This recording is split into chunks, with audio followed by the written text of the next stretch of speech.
Hello friends, welcome back to my channel. और आज हम लोग डिस्कस करेंगे कि एलिमेंट्स ऑफ पोइट्री क्या होती है, कौन सी ऐसी चीज़ें हैं, कौन से ऐसे एलिमेंट्स हैं जो पोइट्री को पोइट्री बनाते हैं और उसको प्रोज से डिस्टिंक्ट करवाते हैं या प्रोज से उसको अलग करवाते हैं। तो पहला एलिमेंट है स्टैंजा। स्टैंजा क्या होता है? स्टैंजा एक ग्रुप ऑफ लाइन होती है जिसमें पोएट एक आइडिया को एडवोकेट करता है। आइडिया को एडवोकेट करता है मतलब वो एक आइडिया के बारे में बोलेगा, फिर सेकेंड स्टांजा में वो शायद दूसरा आइडिया इंट्रोड्यूस करेगा या फिर इसी आइडिया को इसमें वो कैरी फॉरवर्ड करेगा।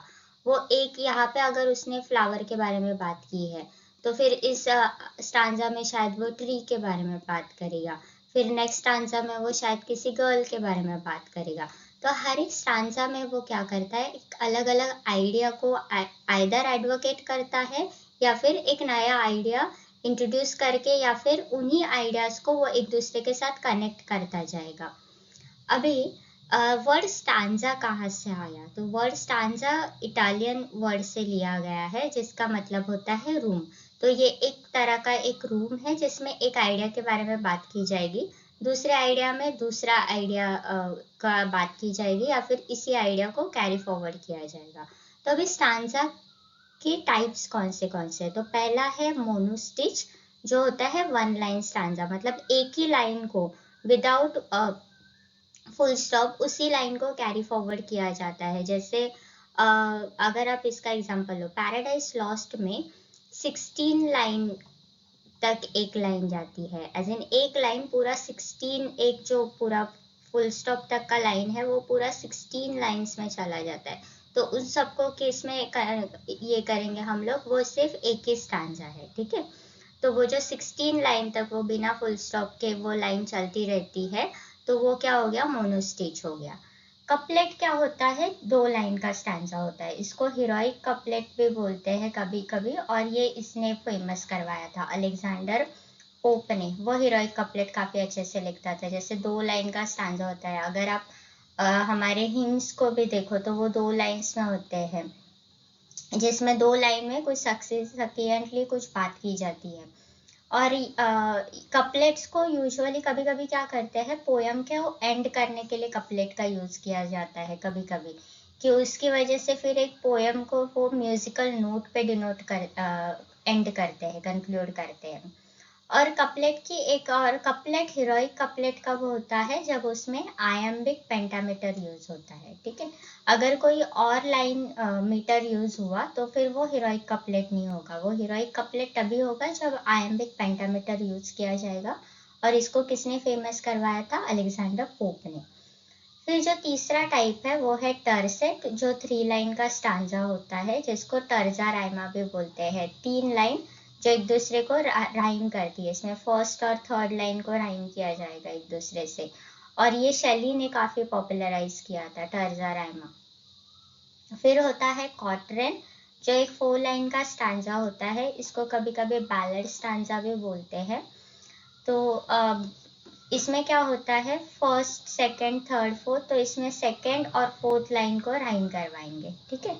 तो उसको तभी बनेगा वो बैलेड स्टांजा या फिर कोई भी फोर्थ लाइन का स्टांजा। फिर क्विंटन होता है 5 लाइन का स्टांजा, ये बहुत रेयरली यूज होता है, लेकिन कुछ कुछ पोएट्स लिखते हैं 5 लाइन्स में, जैसे मॉडर्निस्ट पोएट है वो 5 लाइन्स में लिखते हैं। फिर आता है सेस्टेट, जो होता है 6 लाइन्स का स्टांजा। ये यूजुअली सोनेट्स में यूज किया जाता है, सोनेट्स को डिवाइड करते हैं क्वार्टरन्स में और सेस्टेट में। तो 4 लाइन का स्टांजा लिखेंगे, फिर 6 लाइन का स्टांजा लिखेंगे।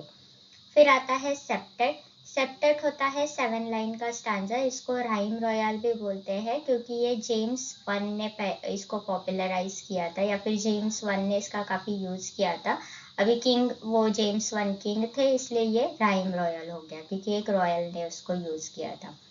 फिर है ऑक्टेव, वो होता है 8 लाइन का स्टांजा, और उसको ओटावा राइमा भी बोलते हैं क्योंकि इसमें अगर बहुत राइम्स की यूज हुआ है तो वो ओटावा राइमा होता है, अगर नहीं यूज किया है तो फिर वो सिर्फ ऑक्टेव ही होता है।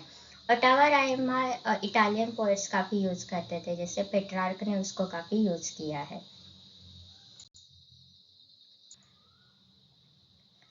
तो नेक्स्ट एलिमेंट है टाइप्स ऑफ वर्स। वर्स मतलब पूरा जो पोएट्री जिस फॉर्म में लिखा जाता है उसको वर्स बोलेंगे। तो उसके भी अलग अलग टाइप है। एक है फॉर्मल वर्स। फॉर्मल वर्स वो होता है जिसमें एक स्ट्रिक्ट स्टैंजा पैटर्न फॉलो किया जाता है। तो अगर 3 लाइन का पहला स्टैंजा है तो सारे आगे के स्टैंजा भी 3 ही लाइन के होंगे। तो जब भी ऐसे होता है ना, जब भी एक ही टाइप का स्टैंजा पैटर्न फॉलो किया जाता है तो वो होता है फॉर्मल वर्स। फिर आता है फ्री वर्स। इसमें ना ही कोई राइम स्कीम होती है और ना ही कोई मीटर यूज किया जाता है। जो मॉडर्निस्ट पोएट्री है वो फ्री वर्स में लिखी जाती है। उसमें मीटर नहीं होगा, राइम स्कीम नहीं होगी, कुछ भी नहीं होगा। ऐसे इंजाममेंट या अलग अलग टाइप का इसमें लिख देंगे, या कभी कभी वो एक ही पूरा पोयम 15-16 लाइन तक लेके जाएंगे उसको, क्योंकि मॉडर्निस्ट पोएट्री में ज़्यादा रिदम पे या म्यूजिकल क्वालिटीज़ पे फोकस नहीं किया जाता। ऑब्वियसली ये सब पोएट्स को नहीं लगता, बट बहुत तक यही होता है, फ्री वर्स में लिखी जाती है। फिर आता है ब्लैंक वर्स। इसमें कोई राइम स्कीम नहीं होती बट मीटर होता है। जैसे अगर आप इसका एग्जांपल ले लो पैराडाइज लॉस्ट में, तो वो ब्लैंक वर्स में लिखा गया है। तो उसमें कोई राइम स्कीम नहीं है, बट उसमें हर एक लाइन में एक मीटर यूज किया होता है, और यूजुअली वो मीटर होता है आयम्बिक पेंटामीटर। तो जब भी राइम स्कीम नहीं है लेकिन आयम्बिक पेंटामीटर है तो वो क्या हो जाएगा, ब्लैंक वर्स। फिर आता है नेक्स्ट है लाइट वर्स। इसमें कोई स्ट्रिक्ट स्टैंजा पैटर्न नहीं फॉलो किया जाता है। जैसे अगर पहला स्टैंजा सपोज 3 लाइन्स का है तो दूसरा स्टैंजा 4 लाइन का हो सकता है। तीसरा स्टैंजा सपोज 2 लाइन का किया, फिर चौथा स्टैंजा होगा उसको 5 लाइन्स का कर देंगे। ऐसा इसमें कोई स्ट्रिक्ट पैटर्न नहीं फॉलो किया जाता है। इसको कैसे भी लिखा जाता है अलग अलग इसमें, तो वो क्या हो जाएगा, लाइट वर्स। फिर नेक्स्ट है मीटर। मीटर बहुत इंपॉर्टेंट होता है, और मीटर उसको बोलते हैं जो पोएट्री में रिदम होती है। रिदम मतलब हम लोग जब पढ़ते वक्त आवाज जो अपने ऊपर नीचे होती रहती है, या फिर अलग अलग तरीके से जो अपना साउंड मूव होता है, उसको मीटर बोलेंगे। तो टोटल 6 टाइप के मीटर है। पहला है ट्रॉकी। ट्रॉकी में एक होता है पहला जो सिलेबल होता है, मतलब एक पूरी लाइन है तो उसमें जो पहला सिलेबल है उसको वो स्ट्रेस्ड होगा और दूसरा होगा अनस्ट्रेस्ड। ठीक है। आयम्बिक में क्या होता है, पहला होता है अनस्ट्रेस्ड। इस पे ज्यादा फोकस नहीं करेंगे बट इस पे ज्यादा फोकस करेंगे। तो जैसे अगर इसको बोलेंगे ऐसे ड, और फिर ये हो जाएगा ड ड ड, ऐसे। तो जब इसको ऐसे बोला जाएगा तो वो हो जाएगा आयम्बिक। फिर होता है स्पॉन्डी। स्पॉन्डी में दोनों स्ट्रेस्ड होते हैं तो वो हो जाएगा ड ड ड ड। फिर जैसे टीवी हो गया, तो टी पे भी उतना ही फोकस है जितना टीवी पे फोकस है, तो वो स्पॉन्डी हो गया। फिर आता है डैक्टाइल। डैक्टाइल में है स्ट्रेस्ड, फिर अनस्ट्रेस्ड, अनस्ट्रेस्ड। तो इसमें पहले आएगा इसमें पहले आएगा ड, फिर ड, फिर ड, तो ड, तो ड ड ड। ठीक है, ऐसे होगा वो। तो जब ऐसे होता है तो होता है डैक्टाइल। फिर आता है एनाफेस्ट। एनाफेस्ट में होता है अनस्ट्रेस्ड, अनस्ट्रेस्ड और स्ट्रेस्ड। तो इसमें पहला कैपिटल डी वाला, इसमें स्मॉल डी होगा, इसमें होगा स्मॉल डी, और इसमें होगा कैपिटल डी।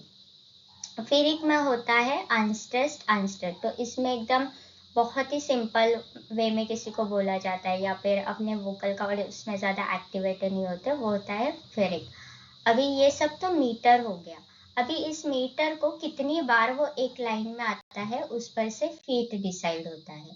तो अब टोटल 8 टाइप के फीट है। मतलब अगर एक लाइन है कोई, तो अगर उसमें बार बार स्ट्रेस स्ट्रेस यूज हो रहा है, स्ट्रेस स्ट्रेस स्ट्रेस स्ट्रेस, तो फिर वो एक तरह का मीटर कंसिडर करेंगे। या फिर कभी कभी ऐसे होता है कि इसमें स्ट्रेस्ड है, अनस्ट्रेस्ड, स्ट्रेस्ड, अनस्ट्रेस्ड, और फिर यहाँ पे स्ट्रेस आ गया, तो ये दोनों यहाँ पे डोमिनेंट है, तो फिर ये इसको एक मीटर कंसिडर करेंगे। अभी ये मीटर कितनी बार यूज किया जाता है एक लाइन में, तो ये अभी इस लाइन में ये 2 बार आया है मीटर, तो वो हो जाएगा डायमीटर। ठीक है। तो मोनोमीटर क्या होता है, जब एक ही फीट होता है। पूरे लाइन में अलग अलग टाइप के फीट है। सपोज एक लाइन में है स्ट्रेस्ड, अनस्ट्रेस्ड, फिर है स्ट्रेस स्ट्रेस्ड, फिर होता है अनस्ट्रेस्ड, अनस्ट्रेस्ड। तो इसमें कोई भी स्ट्रिक्ट मीटर नहीं है, तो फिर ये हो जाएगा मोनोमीटर।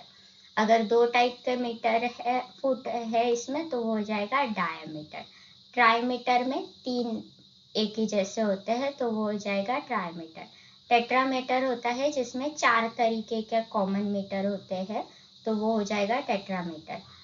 पेंटामीटर में 5 फीट होते हैं तो उसमें इन दोनों को इस तरह के पूरे 5 फीट यूज होंगे तो फिर वो पेंटामीटर हो जाएगा। हेक्सामीटर में होते हैं 6, हेप्टामीटर में होते हैं 7 और ऑक्टामीटर में होते हैं 8।